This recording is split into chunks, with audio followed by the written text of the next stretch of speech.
पूर्णिमा का व्रत करने का कारण क्या है बताइए? आप इतने सालों से कर रही हो, कई माताएं कर रही होंगी पूर्णिमा का व्रत। एक समय फलाहार करती हैं, एक समय भोजन करती हैं। भोजन में खीर का होना जरूरी होता है पूर्णिमा के व्रत में। दूध की सामग्री होना जरूरी होती है पूर्णिमा के व्रत में। 12 महीने की पूर्णिमा करो, मना नहीं है। और पूर्णिमा उठाने का भी समय होता है। चैत्र के महीने की जो पूर्णिमा होती है, चैत्री पूर्णिमा पहली पूर्णिमा मानी जाती है, इसलिए चैत्री पूर्णिमा को सिद्ध पूर्णिमा कहते, कार्य सिद्धात्री पूर्णिमा कहते,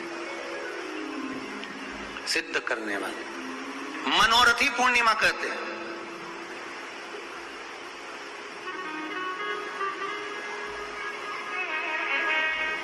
मनोरथी पूर्णिमा। इसलिए पूर्णिमा का व्रत कहां से उठाया जाता है? चैत्र के महीने की पूर्णिमा से पूर्णिमा का व्रत उठाया जाता है। कि मैं महीने की पूर्णिमा करूंगी तो चैत्र पूर्णिमा से उसको उठा लिया जाता है। और उसका एक नियम रहता है, आप फलाहार करें अपनी जगह पर एक समय भोजन कर रहे हैं वो अपनी जगह पर, भोजन के साथ में मीठे के साथ थोड़ा दूध की सामग्री होना जरूरी होती है। और क्यों करते हैं पूर्णिमा का व्रत? किस लिए किया जाता है, क्यों करा जाता है? उसका व्याख्यान वर्णन शिव महापुराण के अंतर्गत स्कंद पुराण में लिखा गया। स्कंद पुराण में वर्णन किया है श्री वेद व्यास जी महाराज ने। कहा ये पूर्णिमा का व्रत इसलिए किया जाता है कि व्यक्ति का जब मन गलत भ्रम में जाने लगता है, मन जब गलत जगह पर जाने लगता है, तो ये मन को गलत जगह पर ले जाने वाला कौन होता है? तो कहा ये चंद्र होता है। व्यक्ति की राशि के अंतर्गत, व्यक्ति की पत्रिका के अंतर्गत, व्यक्ति की ग्रह दशा के अंतर्गत जब चंद्र बेकार चलता है तो व्यक्ति अच्छा करते करते भी बेकार करने लग जाता है। चंद्र डोल रहा है। कई माताएं कहती हैं गुरुजी हमारे बेटे को आशीर्वाद दीजिए, बहुत गलत संगत में जा रहा है। मतलब समझ जाना कि चंद्र गड़बड़ जा रहा है। बेटी अगर गलत मार्ग पर जा रही है, बेटी अगर गलत संगत में जा रही है, किसी अन्य व्यक्ति को आकर्षित हो, चंद्र गड़बड़ हो रहा है, उसका चंद्र कहीं जा रहा है। कोई पुरुष, कोई लड़का, कोई गलत मार्ग पर जा रहा है, चंद्र गड़बड़ हो रहा है। घर में जो क्लेश उत्पन्न होता है, घर में जो विवाद उत्पन्न होता है, उस विवाद को रोकने के लिए केवल चंद्र की ही, इसलिए तो पूर्णिमा घर की नारियां, हमारे हिंदू धर्म में यहां तक स्कंद पुराण में कर दिया कि प्रत्येक पूर्णिमा, आप लोग कभी आप लोगों ने सत्यनारायण जी की कथा करवाई? जितने लोग आस्था चैनल पर कथा सुन रहे हैं, जितने लोग फेसबुक यूट्यूब पर कथा सुन रहे हैं, यूट्यूब पर कथा का श्रवण कर रहे हैं, उन्होंने कभी सत्यनारायण की कथा करवाई होगी? तो उसमें लिखा है हर कार्तिक, हर पूर्णिमा को, हर संक्रांति को ब्राह्मण सत्यनारायण भगवान की कथा या राजा या वैश्य कथा को कराता था, या बढ़िया कथा कराता। सुनी कि नहीं सुनी बात? सत्यनारायण भगवान की कथा में लिखा है, स्कंद पुराण के अंतर्गत जो सत्यनारायण भगवान की कथा का स्मरण किया उसमें लिखा है।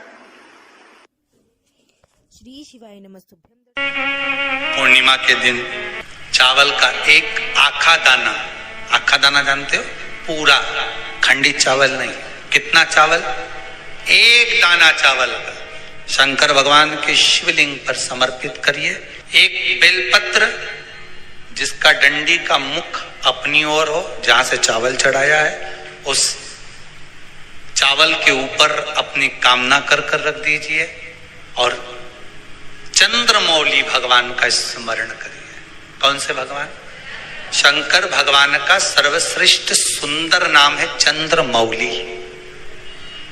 चंद्रमौली भगवान का स्मरण करिए। अपनी कामना कर बेलपत्र समर्पित कर शिव जी पर एक लोटा पानी, एक जल पात्र समर्पित करो, कलश से जल चढ़ा दीजिए। नयनों में वो जल लगाकर अपनी कामना कर वापिस घर को आइए।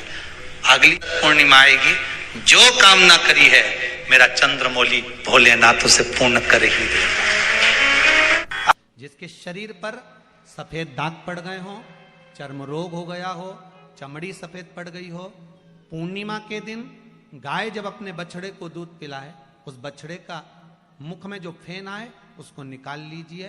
पूर्णिमा की रात्रि को 12 बजे शरीर में जहां जहां पर सफेद दाग पड़ गए हो, चमड़ी सफेद हो गई हो, उस जगह पर लगा लीजिए। चंद्रमा की रोशनी में कम से कम आधा घंटा बैठ जाइए और बैठने के बाद में उसके बाद में फिर स्नान कर लीजिए। 2 या 3 पूर्णिमा उस फेन का प्रयोग कर देखिए, चमड़ी अपने असली रंग में आना प्रारंभ हो जाती है। महाराज, माता गौ माता के दूध में, और बछड़ा जब दूध पान करता है, पीता है, उसमें जो बल उत्पन्न होता है, वो बल की परिभाषा कहीं वर्णित नहीं हो सकती। उसका सुख ही दूसरा। आप उसको अपने जीवन में उतार सकते हैं। स्कंद पुराण कहती है जिस व्यक्ति पर कर्जा बहुत ज्यादा मात्रा में हो जाता है और कर्जा चूकता नहीं है, आप बहुत प्रयास कर लिए, करोड़ों रुपए का कर्जा हो गया, यहां से लिया वहां दिया, वहां से उठाया वहां दिया, वहां से उठाया वहां दिया। तो निवेदन है, कभी मौका लगे कर्जा मुक्ति के लिए सारे वृक्षों में अगर कोई श्रेष्ठ वृक्ष माना गया है तो वो बट का वृक्ष माना गया महाराज। इसलिए प्रशासनिक कार्य के लिए, मानसिक टेंशन में, परेशानियों में बटकेश्वर महादेव का स्मरण किया जाता है। और यदि निवेदन करूंगा बहुत ज्यादा, यदि आपको कर्जा हो गया है, बहुत ज्यादा कर्जा हो गया और वो कर्जा चूक ही नहीं रहा, तो थोड़े दिन बड़ के पेड़ के नीचे आप बटकेश्वर महादेव के लिए 1 लोटा पानी, उसमें थोड़ा सा पिसा हुआ चावल पीस के गला लेना चावल को और पीस लेना, पीस के उस पानी में मिला लेना और मिलाकर उसमें थोड़ी सी हल्दी पिसी हुई डालकर बटकेश्वर महादेव के नाम से बड़ के पेड़ के नीचे अपनी कामना कर कर जो कर्जा हुआ है उस कर्जे का भान देते हुए, स्मरण देते हुए छोड़ दीजिए। महाराज 2 या 3 सोमवार एक ही जगह पर करना, 3 सोमवार बाद वहीं से बड़ के पेड़ की थोड़ी सी जड़ उठा लाना और उस जड़ को एक कोई धागे में बांधकर या तो अपनी गले में डाल लो या अपनी जेब में पटक लो, उसको थोड़े दिन पटक कर रखना, लगभग 2 से 3 महीना पटक कर रखो। वो जड़ जैसे बड़ का पेड़ विस्तार होता है, पानी गिरे ना गिरे, जल वृष्टि हो ना हो, गर्मी पड़े ना पड़े, उसको कोई फर्क नहीं पड़ता। बड़ का वृक्ष आप रूप फैलता जाता है, उसकी जड़ें अपने आप प्रबल होती है।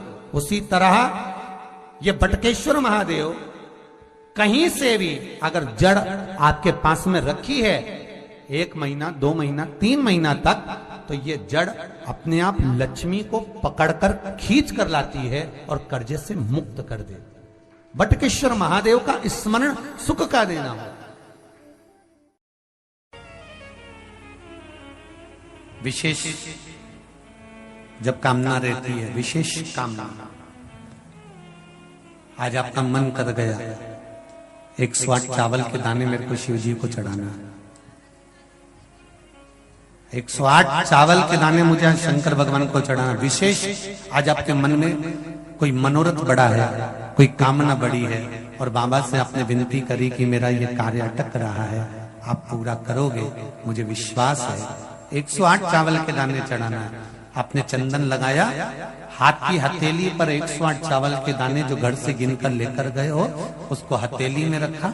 एक एक चावल का दाना नहीं चढ़ाया, हथेली में रखकर जो विशेष कामना, जैसे किसी कर्मकांडी ब्राह्मण से पूछा जाए, पूजन होने के बाद में विशेष अर्घ दिया जाता है, विशेष अर्घ।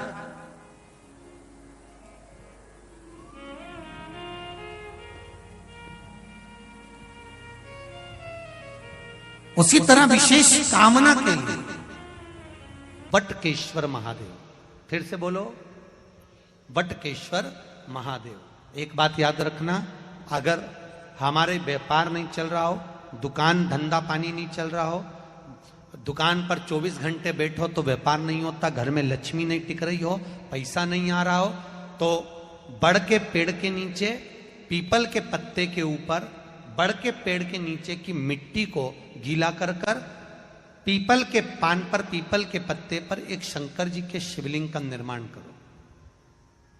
क्या बनाना है? शंकर भगवान का शिवलिंग।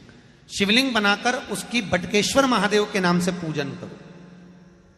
7 बार कच्चा दही चढ़ा दीजिए। उस दही को थोड़ा सा चम्मच में उठा लीजिए।